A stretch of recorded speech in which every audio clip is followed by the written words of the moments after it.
Hi, this is Kylie with Fem and Flow. I hope everyone's having a great day. Today, we're going to talk about how to spiral up, how to break any loops or cycles we have so we can transition and start this beautiful upward spiral. I've talked before about how the universe is a big spiral of energy. White hole universes spiral up, while black hole universes spiral down. Our own energetic flow around our body, or our toroidal flow, is a microcosm of this universal spiral framework.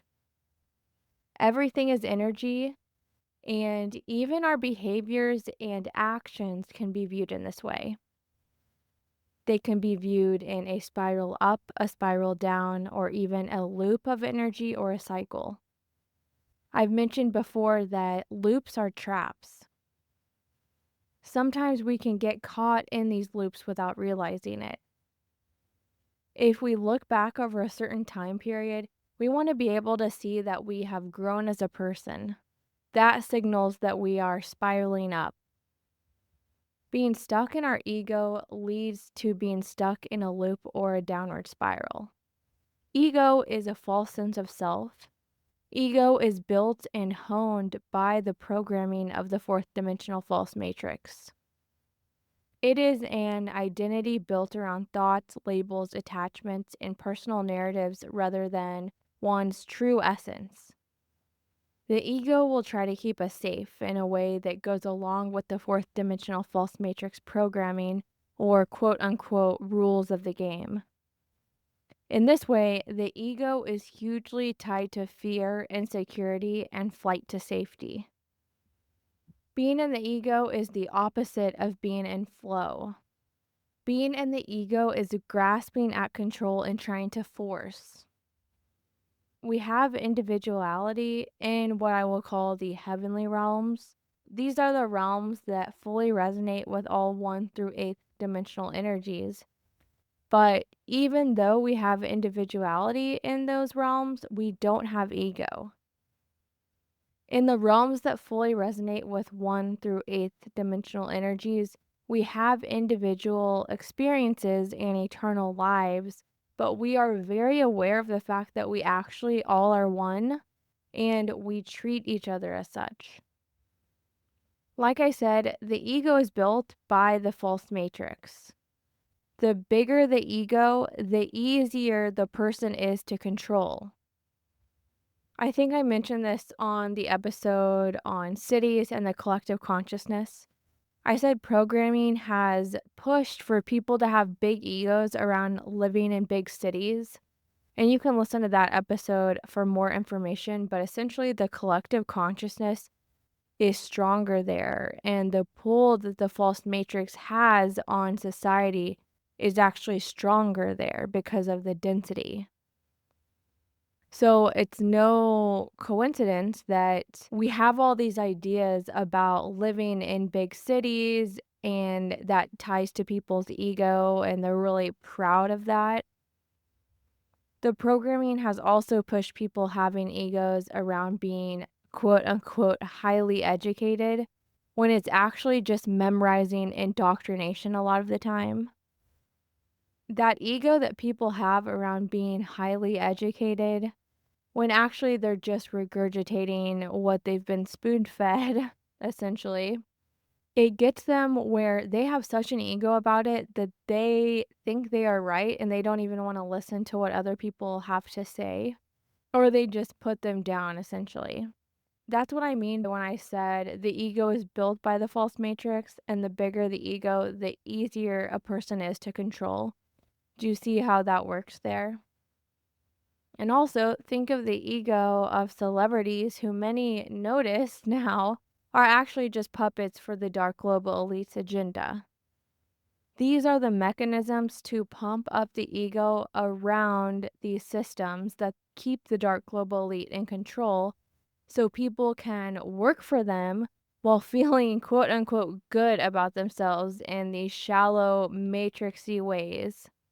But ultimately, these people are just being controlled, and that feeling good is just their ego pumping up. It's not any sort of true goodness and depth. It is all a big psychological operation. Ego also gets in the way of having an open mind and seeing others' perspectives. And this is a loop in itself. And it's easy to get caught up in the cycle. We are born here as babies, and then everything about how we are raised, educated, and all of the systems we adopt all go back to this false matrix. So, how do we break the cycle and in the loop? How do we break it so we can spiral up? So, I'll get into it and go over some things that we should really pay attention to and that we should do. But I'm also going to link some journal prompts. So, I really recommend listening and then going back and just doing that journaling exercise. So, first off, just always remember we literally are all ultimately one. We all come from source energy. We all are fractals of God energy having an individual experience. We are currently in a black hole universe having an inverted experience, though. People come into this world in a wide variety of situations. Some are born into families with tons of trauma. People are born into many different cultures with varying beliefs.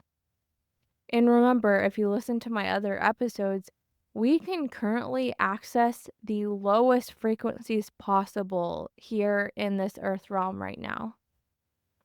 So we really need to have compassion for others and give others a break.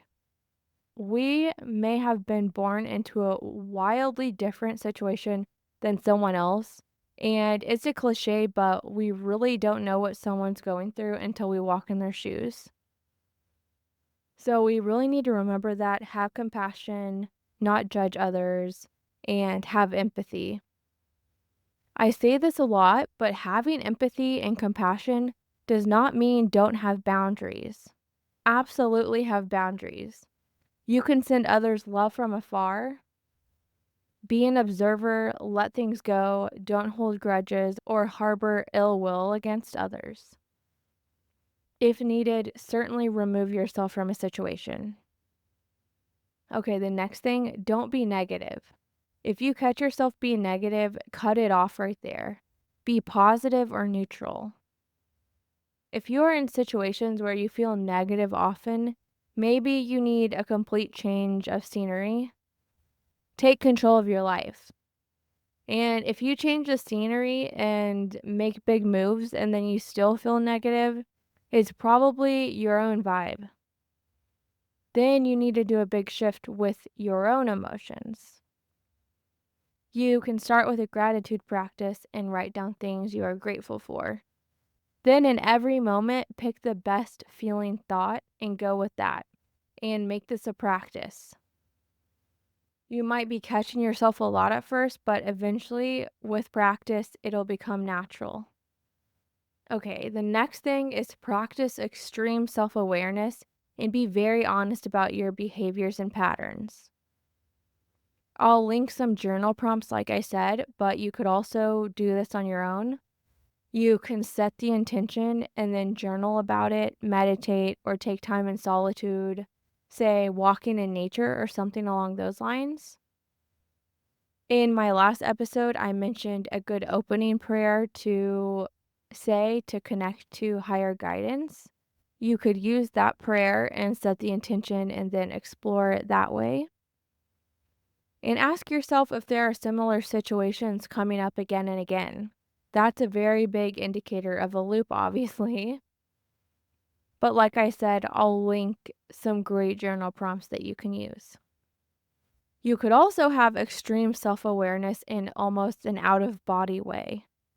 I'm not a doctor, so don't take my advice here, but some people have experiences like this via plant medicines like mushrooms or marijuana. Treat this like a sacred medicine and always go into the situation with an intention. The key with all of this is we just want to identify where there's a loop or a repeating cycle and we need to break that. Trauma also causes loops. We need to face our traumas head on and clear them. Once you identify your loops, build in habits that will help you spiral up and quit things that keep you stuck. Maybe this means you quit drinking alcohol or have boundaries with someone who you keep getting into situations with.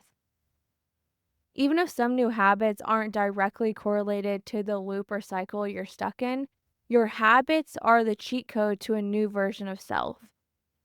Good habits are an upward spiral. I don't mean militant habits that you dread but force yourself to do. I mean habits that feel good and flow. For example, one may be getting up and immediately taking a walk outside to get solitude, get your body moving, and get sunlight in your eyes. Or maybe to do your hobby more often. Maybe you say, I want to do my hobby every Thursday or something like that. Or maybe you want to go to yoga once a week.